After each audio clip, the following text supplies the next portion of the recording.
Hello students, so welcome back to M centre. आज जो मैं आपको बताने वाला हूँ वो है what do you mean, what is the meaning of the term liability. अब लाइबिलिटी का मतलब क्या होता है?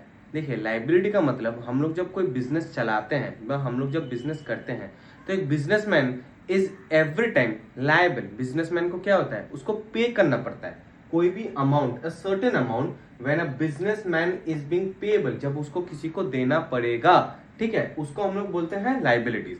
Now liabilities are being classified into two categories. Number one is the non current liability and number two is the current liability. अब ये non current liability क्या है और करेंट लाइबिलिटी क्या है, इसको समझते हैं।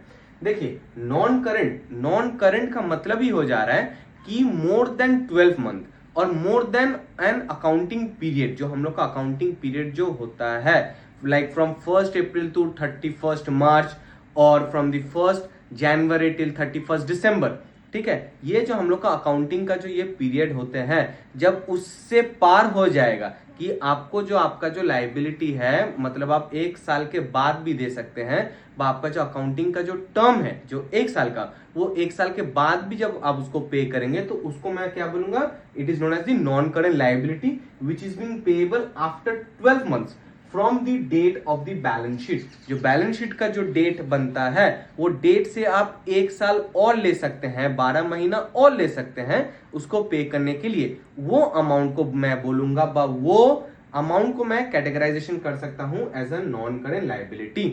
अब हम लोग आते हैं next, current liability. Current liability का मतलब क्या होता है, विच आई हैव टू पे और द बिजनेस हाउस और the business enterprise has to pay within 12 months from the date of the balance sheet. मतलब जो बैलेंस शीट का जो डेट होगा, वो बैलेंस शीट का डेट में, मतलब विद इन 12 मंथ्स में आपको पे करना पड़ेगा, वो हम लोग लाइबिलिटी को बोलेंगे करेंट लाइबिलिटी। और जो बैलेंस शीट क्रॉस कर जाएगा तभी भी आपको 12 मंथ्स मिलेगा, आप उसको पे कर सकते हैं, उसको हम लोग क्या बोलेंगे, नॉन करेंट लाइबिलिटी। क्लियर?